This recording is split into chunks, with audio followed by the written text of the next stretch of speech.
Bueno, pues buenos a todos y bienvenidos a un nuevo vídeo patrocinado por Fanatics. En el día de hoy tenemos muchas cosas que seguir comentando después de lo que ha ocurrido en este Gran Premio de Singapur trepidante que hemos tenido, pero no sin olvidarnos de que esta misma semana vamos a tener el Gran Premio de Japón y hay muchas cosas de las que hablar acerca de Japón. Hablaremos muy poco de ello al respecto sobre el Gran Premio de Japón al final de este vídeo sobre los horarios, aunque sobre todo en lo que nos vamos a centrar todavía es hacer cosas, hablar acerca de lo que ocurrió en este pasado Gran Premio de Singapur. Así que os recuerdo que tenéis todos los temas que vamos a tratar en la descripción de este vídeo por si queréis saltaros alguna parte, y vamos a dar comienzo, por supuesto, por Il Matador, como lo llamaron en la retransmisión de Sky Sports Italia, que os recomiendo que la busquéis, la narración italiana de cómo ganó Carlos Sainz en el día de ayer, el piloto madrileño que logra hacerse con esta victoria.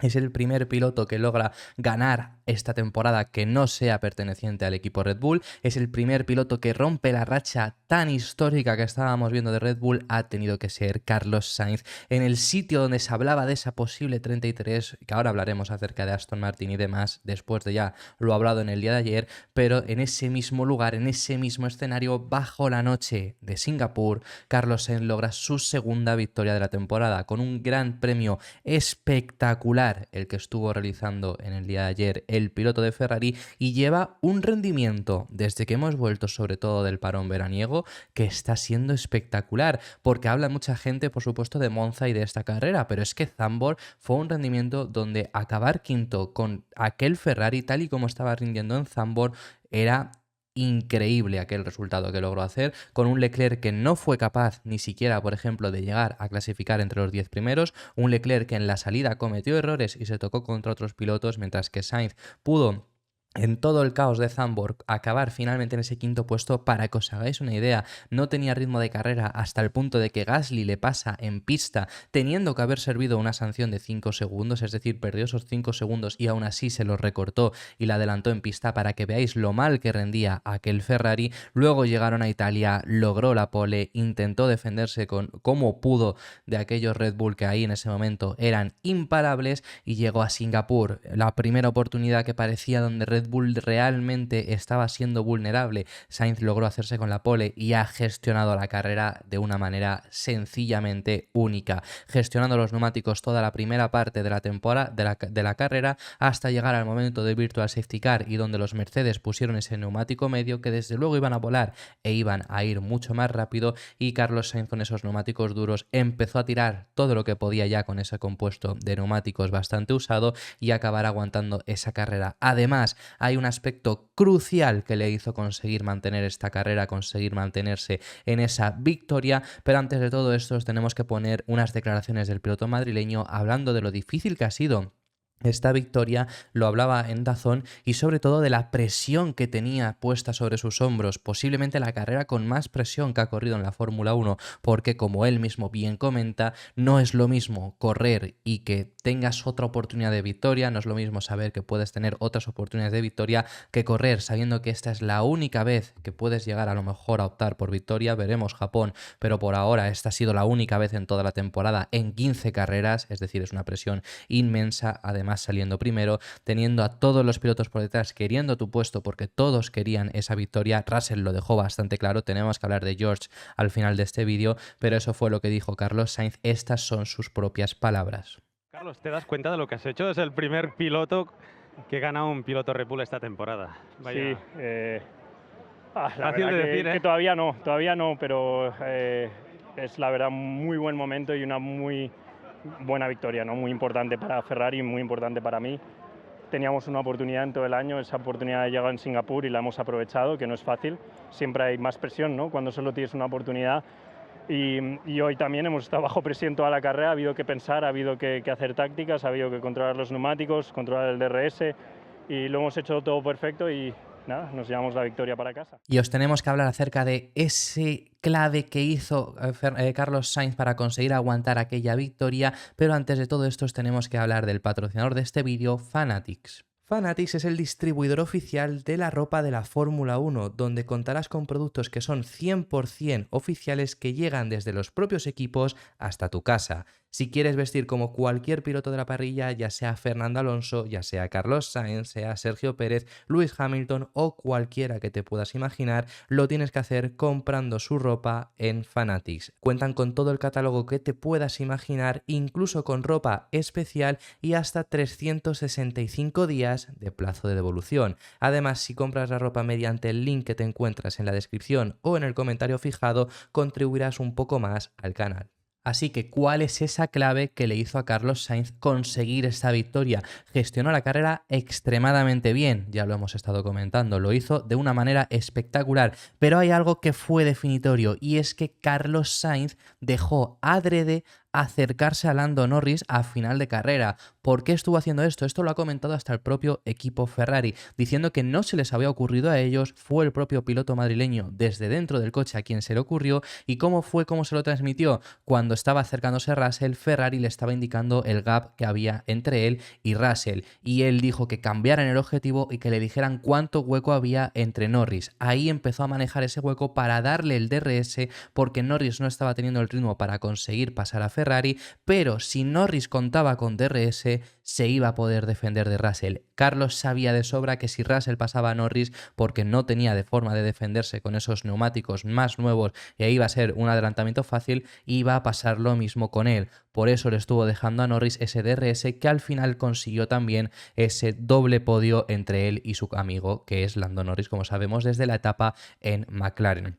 Eso es algo que pudimos ver en el día de ayer, esa radio, ¿no?, que él llega a comentar de darme el gap que hay contra Norris. Ahí en ese momento se lo estaban dando con Russell. Él pide que le cambien ese objetivo y que le den vuelta a vuelta el hueco que había frente a Norris, y eso es lo que empezó a hacer Ferrari. Eso fue idea del propio Carlos Sainz, como ha comentado Marc Gené en la retransmisión de DAZN Fórmula 1. Ahora os ponemos las palabras del catalán también hablando acerca de esto. Comenta eso que os digo de que nadie pensó en hacerlo.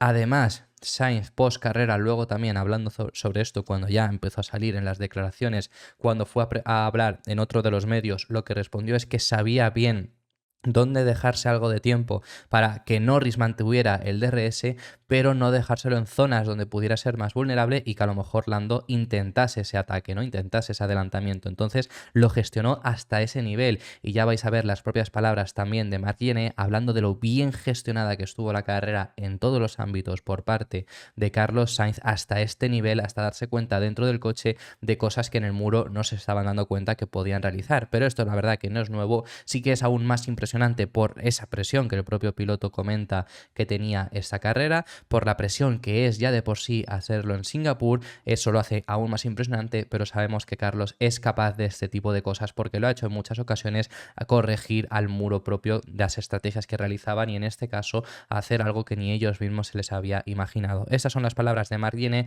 donde confirmó esta estrategia que realizó Carlos Sainz. Lo de dar el DRS, ¿eso se habla con los ingenieros? ¿Se ha hablado en el briefing o es algo que Carlos ha visto que era la única manera que podía frenar a Russell? Carlos, brillante. Yo no tengo el coraje de hacer lo que ha hecho él, porque el equipo estaba dando el gap con Russell. Y a un cierto momento él ha dicho, dadme el gap con Norris. Lo ha pedido. Y cada vuelta, además. Sí, y luego su ingeniero dice, ¿pero por qué? ¿No? Él está llegando, dice, no, quiero el gap de Norris, es lo que quiero, ¿no?, para el DRS. O sea, que ha sido idea de Carlos, y el equipo nadie había pensado en ello, ¿no? La sangre fría de Carlos, aparte de la velocidad que tiene últimamente, es algo... Yo creo que de los 20 pilotos, muy pocos hoy hubieran pensado hacer lo que ha hecho él. Pero vamos a pasar ya del piloto madrileño y vamos a pasar a hablar en esta ocasión de Fernando Alonso. Por una de cal y otra de arena, ¿no? Tuvimos la gran alegría de Carlos Sainz, aquella victoria 34 españolas, segunda victoria para Carlos Sainz en la Fórmula 1. Por otro lado, tuvimos ya pues la desilusión, ¿no?, de Fernando Alonso, un mal fin de semana en Singapur, que incluso él se llevó una desilusión enorme. ¿Y cómo lo demostró esto? No dando declaraciones. Ayer fue bastante tibio, ayer no habló casi nada en los medios, y en algunos sí que llegó a expresarse un poco más, como lo fue, por ejemplo, en este caso en AS, en el medio español, sí que llegó a hablar algo más, y hablaremos acerca de esas palabras más adelante en otros vídeos, pero, por ejemplo, en las propias televisiones no se quiso ni siquiera mantener, llegando a estar en la retransmisión de DAZN de Fórmula 1, le comienzan a preguntar y empieza como a hablar con el el personal que tiene también en Aston Martin en cuanto a comunicación, luego ya sí que responde simplemente diciendo que ha sido pues un desastroso fin de semana en Singapur. Y una cosa no quita la otra, y desde luego que en ese sentido se lo podemos llegar a agradecer a Alonso, porque no es un piloto que no demuestre su enfado. Lo dejó bastante claro en el día de ayer, el enfado que tenía al concluir este Gran Premio de Singapur. Fernando, carrera complicadísima, lo he visto todo desde el inicio, como siempre. Already two? This one's Spanish as well. So you said two. These ones okay. Fernando, carrera complicadísima, lo diste todo desde el inicio, buena salida, pero a partir de ahí... Sí, era la carrera para olvidar, la verdad es que no teníamos ritmo hoy y fue una carrera ya complicada desde el principio, a ver en Japón. Una lástima, esperemos que el rendimiento del coche sea mejor y... Esperemos.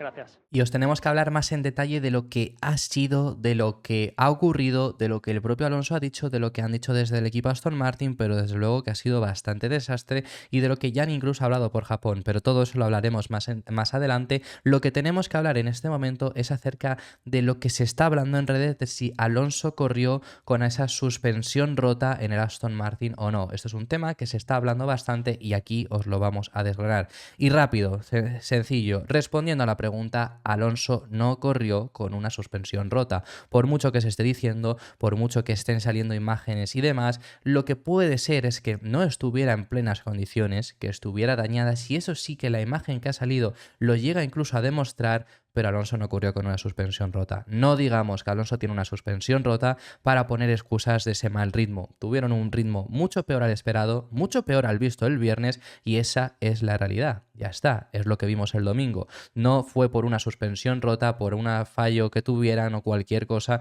lo que hizo este mal rendimiento en Singapur, porque si tiene una suspensión rota Alonso, Aston Martin va a retirar el coche, porque con una suspensión rota no se puede correr. Y eso lo estoy viendo como un argumento que se está usando en redes, y ya os digo yo que Alonso no corrió con esa suspensión rota. Sobre todo esto ha salido por esta imagen, ¿no? Este es el momento en el que Fernando se sale de pista, cuando ya cambia los neumáticos blandos al final de carrera, en esa escapatoria que tomó, y hay mucha gente hablando en esta imagen. Os voy a hacer zoom para que lo podáis llegar a ver de mejor forma. Sobre todo hablan de esto, ¿no? Que no sería una suspensión rota como tal, porque no es que esté corriendo sin suspensión a lo que se refieren, pero que sí que estuviera dañada. Eso sí que puede llegar a ser, como vemos aquí piezas, si os fijáis en esta suspensión de aquí, no se ve igual. Aquí además se ve como un hilo, ¿no? Como cables, podemos llegar a decir, y esta parte que posiblemente sería la carcasa, lo que estamos viendo aquí, esta sería la carcasa de esa suspensión, eso sí que puede llegar a ser que lo tuviera. Hay un vídeo en redes sociales, ni siquiera os lo voy a poner en los comentarios, por el hecho de que realmente yo no entiendo si eso es realmente donde se ha roto esa carcasa. No entiendo dónde se ha roto, sinceramente, pero hay mucha gente hablando sobre ese vídeo, sobre si sería ahí donde se ha roto esa carcasa. Aún así, es lo que os digo, sí que puede llegar a ser que esté dañada. Y si está dañada es muy perjudicial, y sería por lo que el ritmo, sobre todo en ese agarre que Alonso se ha quejado mucho en el día de ayer, haya ido a peor, porque al final con esa suspensión rota no es solo que tengas la suspensión rota con los problemas que ya te haría eso, ¿no? Por lo que os digo, si tuviera la suspensión rota, tiene que abandonar. No es solo que tengas daños y entonces pues es perjudicial también para el ritmo, sino que además, al ser esta carcasa que tiene por aquí, ¿no? Y que la tiene colgando, provocaría que también la carga aerodinámica fuese más compleja, fuese también que perdiese esa carga aerodinámica, que no me salía la palabra. Así que eso sí que podría llegar a ser algo. No os estoy diciendo que no tuviera daños, os estoy diciendo que no la tenía rota, como mucha gente está diciendo, para alegar que ese fue el problema en el que Fernando Alonso tuvo un bajo ritmo. Hay que hacer autocrítica, por supuesto. No puede ser que Aston Martin nos marque un fin de semana en rojo en el calendario todo el año y que luego tengas este rendimiento. No lo podemos hacer nosotros, y nosotros hacemos autocrítica también desde este canal, y en ese sentido pedimos perdón. Aquí, en esta ocasión, cuando siempre hablamos acerca de ello, simplemente nosotros compartimos la opinión que tienen de Alonso, Aston Martin, Mike Crack, todas estas personas que ya sabéis que hablan siempre mucho, y os traemos sus impresiones, sus sensaciones. Luego nosotros hablamos, y yo estaba tan ilusionado como muchos de vosotros, porque eso es lo que Aston Martin había dicho, y desde aquí pido perdón, por supuesto, por transmitir esa ilusión. Pido perdón por haber insinuado muchas ocasiones ese ritmo de carrera de Alonso en Singapur, por lo visto en los viernes, pero es que visto en los viernes era lo que realmente todo lo que se vio en los viernes menos el ritmo de Alonso es lo que se vio el domingo en carrera. Tuvimos ese ritmo, una mejor gestión de neumáticos del Mercedes, un ritmo bastante competitivo por parte de Ferrari, un ritmo inferior en el caso de los McLaren, un ritmo muy superior de carrera, que esto no se está hablando y lo hablaremos más adelante porque no nos va a dar tiempo en este vídeo, pero muy buen ritmo de carrera de los Red Bull. Todo fue como se vio en esas simulaciones de carrera, menos el de Aston Martin. Nosotros en este sentido pedimos perdón, en ese caso seremos más cautos en siguientes grandes premios y tampoco hay que buscar incluso excusas simplemente para decir esto. Así que bueno, esto es por parte de Fernando Alonso y esto es por parte de esa suspensión que ha dado bastante de qué hablar en las últimas horas. Vamos a pasar de tema y tenemos que hablar acerca de un George Russell que acabó en el día de ayer devastado hasta niveles de que, de verdad, me gustaría, os voy a poner sus declaraciones que dio en DAZN Fórmula 1, son muy extensas y os las voy a poner completas, no vamos a entretenernos mucho para que no se vaya muy largo esta parte del vídeo, pero os las voy a poner completas, aunque estén dobladas.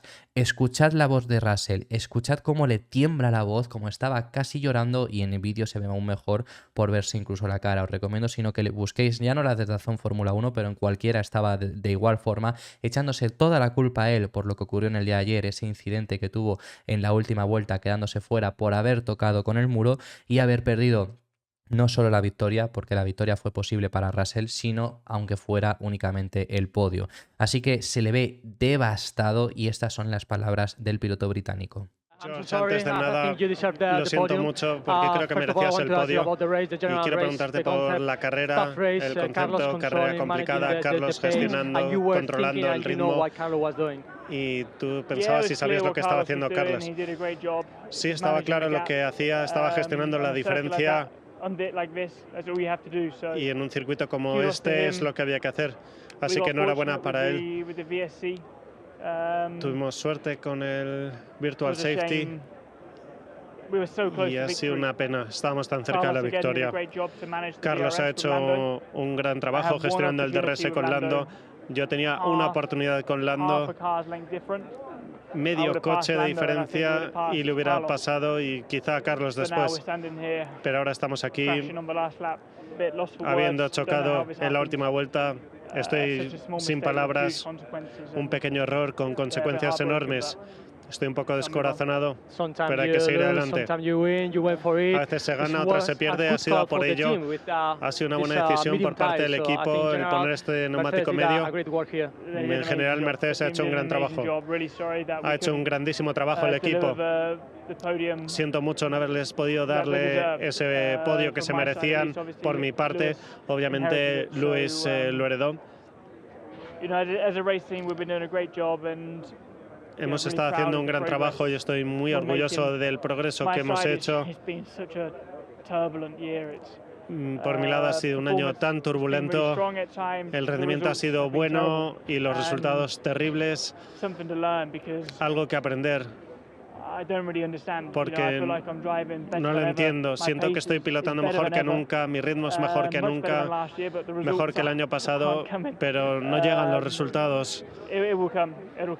Vendrán. Y una cosa os voy a decir, hemos visto a un Russell devastado, hemos visto a un Russell echándose toda la culpa, hemos visto a un Russell pidiendo perdón a su equipo por haber perdido ese podio, pese a que Hamilton haya subido al podio en lugar de él, porque si no pierden ese tercer y cuarto puesto. Pide perdón por eso.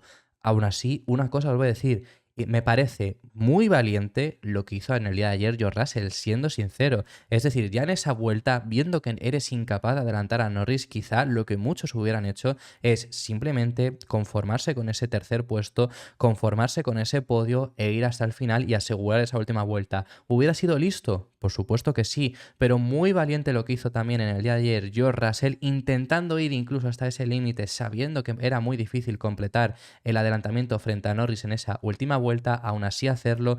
Y desgraciadamente, como le decía Miguel Portillo en DAZN Fórmula 1, hay veces que arriesgas y ganas, hay veces que arriesgas y pierdes. Es lo que ocurrió, pero desde luego acabó devastado Russell, echándose toda la culpa de haber perdido ya no esa victoria, sino ese podio. Así que bueno, eso es por parte del piloto británico. Vamos a ir a un tema muy breve que no dio tiempo en el día de ayer de hablar en el canal, pero que Sergio Pérez recibió una sanción de 5 segundos. Una sanción de 5 segundos que además no ha repercutido nada. Se cargó la carrera de Albon siendo sinceros, y no ha repercutido en nada. ¿Por qué? Porque tenía 11 segundos de ventaja frente a Liam Lawson, que era el siguiente piloto que estaba en 9º lugar. Entonces, al tener 11 segundos y tener una sanción de 5 segundos, al final has tenido una sanción que no te ha repercutido. Más allá de ahí, más allá de esa crítica que ha visto de bastante gente, ¿no? De tener una sanción que no te fastidia nada, mientras que te has cargado la carrera de otra persona. Ahora os pongo la imagen también de ello. Pero ha habido mucha gente hablando sobre esas sanciones que ha habido este fin de semana y desde luego que es algo de que hablar. Hemos visto un fin de semana con las sanciones, sobre todo el hecho de 3 sanciones posibles, 2 clarísimas a Verstappen en clasificación que no se las pusieron. Y aquí tuvieron una facilidad para poner ciertas sanciones que fueron una a Checo, otra por ejemplo a Alonso también en la carrera, que son sanciones, las de Alonso. Hay la reacción que tenemos al Gran Premio de Singapur en el día de ayer y yo lo digo desde el primer momento, es sanción a Alonso, sanción lo que hace Fernando, pero luego eso es sancionable rápido, lo de Verstappen es sanción clarísima, luego lo de Checo también y sí que acaba siendo sancionada, así que bueno, esta es la imagen del momento en el que colisiona con Alexander Albon, es el momento en el que está intentando recuperar puestos después de haber puesto los neumáticos medios y colisiona contra el piloto anglo-tailandés. Os pondría la onboard, pero por supuesto no se puede, pero realmente Checo hace un dive bomb de manual en una curva que no hay espacio. Checo declaró después de la carrera, declaró que no veía motivo por el que ser sancionado, pues ya que no tenía a dónde ir.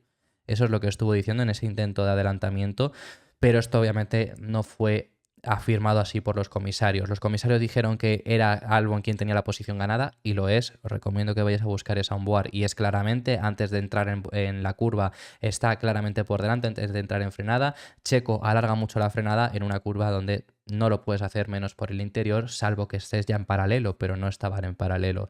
Eso es lo que dicen los comisarios, que Albon tenía la posición ganada. En ese caso, por lo tanto, fue un movimiento extremadamente optimista, es lo que dicen textualmente los comisarios, para sancionar a Checo, y lo secundo totalmente porque creo que fue una acción que no tendría que haber hecho. Se cargó encima la carrera de Alexander Albon porque no pudo llegar a continuar. Por otro lado, también, bueno, no repercute en la sanción nada a un Sergio Pérez, que la remontada de los Red Bull fue bastante buena, como os hemos comentado ya, pero eso lo hablaremos más adelante en otro vídeo. Y ya para finalizar este programa, para finalizar este vídeo, tenemos que traeros 2 temas muy breves y muy rápidos. El primero de ellos, como hacemos todos los lunes después de Gran Premios, tenemos que hablar de cómo han quedado los campeonatos.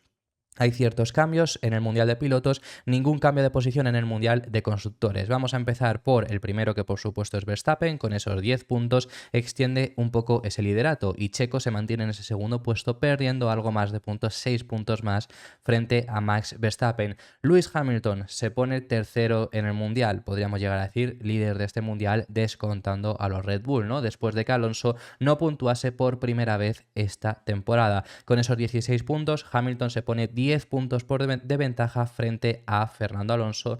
Veremos si el piloto asturiano es capaz de recuperar esta posición, que ahora mismo pinta bastante complicada. Por otro lado, Carlos Sainz consigue ampliar su ventaja frente a Charles Leclerc, se extiende ya hasta los 19 puntos, una ventaja bastante grande la que tiene el piloto madrileño después de lograr esta victoria. Charles Leclerc, que se mantiene sexto, Russell, que pierde puntos debido a no puntuar en el día de ayer, pese a haber rodado en la gran mayoría de la carrera, en segundo lugar, Norris, que recorta bastante, y Lando, habiendo tenido una primera mitad donde aquel McLaren no tiraba, donde aquel McLaren no estaba para puntuar, prácticamente tardaron mucho en puntuar, está ya a 12 puntos de Russell. Russell, claro, que ha tenido en muchas ocasiones problemas y por eso está a ese nivel. Pierre Gasly, que mantiene ese 10º puesto gracias a los 8 puntos que consigue, y Oscar Piastri, que después del abandono que tuvo Esteban Ocon, consigue ampliar una posición subiendo hasta el 11º lugar. Lo suyo es que adelante también a Gasly, que ya le queda nada, está únicamente a esos 3 puntos. Piastri ayer acaba séptimo, saliendo 17º. Espectacular el australiano, cada día me gusta más. Ocon, como os digo, que no puntuó por aquel abandono, queda en 12º lugar y pierde una posición. 13º para Albon, Hülkenberg, Bottas, Magnussen, Zhou, Tsunoda no se mueven nada. Magnussen sí que sumó un punto, pero se mantiene en esa misma posición. Lawson consigue puntuar y se pone por delante de Logan Sargeant. Un Sargent que ha corrido todas las carreras, que sobre todo en Italia tuvo la mejor oportunidad de haber logrado sumar puntos y ahora mismo está último, podríamos llegar a decir, pero en un campeonato donde ha habido 22 pilotos hasta esta altura, porque ha habido 3 de Alfa Tauri, o sea, es decir, 2 más de Alfa Tauri, que son Ricciardo y que son Nyck de Vries, y Logan Sargent ha corrido todas las carreras, mientras que Lawson no. Lo de Lawson es espectacular, la carrera que hizo ayer. En el segundo vídeo del día vamos a hablar de él. Y en el caso del Mundial de Constructores vemos a un Red Bull perdiendo cierta ventaja, pero vamos, tienen todavía más de 300 puntos de ventaja, es decir, sin preocupaciones. Verstappen sigue liderando el Mundial de Constructores, o sea, es decir, ya por ese sentido es lo que os digo, no os preocupéis. Mercedes, que sigue segundo, perdiendo ventaja frente a Ferrari porque fue el equipo que más puntos sumó. Aston Martin, que pierde aún más desventaja frente a Ferrari, frente a Mercedes, como no han puntuado nada. Ahora mismo pasan de que en la última carrera fue cuando Ferrari les superó a estar a casi 50 puntos. McLaren, que sigue recortando, McLaren que se pone quinto consiguiendo recortar esa distancia frente a Aston Martin. Veremos estos dos porque quizá llegan igualados al final de temporada. Alpine, que sigue en ese sexto lugar y nadie ya le va a poder quitar sin lugar a dudas. Williams, el equipo Haas, que consigue sumar un punto. Alfa Romeo se les había acercado pero se distancian de un punto más. Y Alfa Tauri, que suma 2 puntos este fin de semana. Y lo último que os tenemos que hablar es acerca de los horarios para este fin de semana. Al igual que los lunes post Gran Premio os hablamos de la tabla del Mundial, los lunes pre-Gran Premio, que lo tendremos este fin de semana en Japón, os hablamos siempre de los horarios. Pese a acabar de vivir el Gran Premio Singapur, llega ahora este Gran Premio en Japón y nos va a tocar unos horarios nocturnos para cualquiera de los que seáis, tanto si sois de España como si sois de Latinoamérica. Prepararos porque si sois de España os va a tocar madrugar muchísimo si queréis ver todas las sesiones, y si sois de Latinoamérica vais a tener que trasnochar. En el caso de los horarios en España son los siguientes, y los libres 1 serán a las 4:30 de la mañana del viernes, los libres 2 ya una hora un pelín más decente, que serán a las 8 de la mañana, los libres 3 nos vamos el sábado nuevamente a las 4:30 y la clasificación se disputará a las 8 y la carrera será el domingo a las 7 de la mañana. Esos son los horarios aquí en España. Como digo, en cualquier lado tenéis que en este caso son horarios nocturnos, ya que en España son muy prontos. En el caso de países de Latinoamérica son demasiado tardíos, siendo la carrera en países, por ejemplo, como Argentina o Uruguay a las 2 de la mañana, clasificación a las 3 de la mañana. Es decir, y bueno, la hora más buena, entre comillas, de Latinoamérica para ver esta carrera puede llegar a ser México, que son las 11 de la noche también. Es decir, que todos los horarios nos viene bastante mal este Gran Premio de Japón. Os dejo aquí todo el listado con los horarios, con el día y a qué hora se disputarían dependiendo de cuál sea vuestro país. Y como digo, pues estos son los horarios y esto ha sido todo por este vídeo. Muchísimas gracias por haber llegado hasta el final del vídeo. Si has llegado hasta este punto, si has llegado, me imagino que te habrá gustado. Por lo tanto, deja un like y suscríbete si no lo estás, que apoyarás muchísimo el canal. Te recuerdo que tienes activa la opción de miembro si hay ciertas ventajas. Te recomiendo que le pinches al botón de unirte y veas las ventajas que puedes llegar a tener. Y como os digo, esto ha sido todo por este vídeo. Muchísimas gracias por haber llegado hasta el final y nos vemos en el siguiente, que seguiremos hablando de Fórmula 1.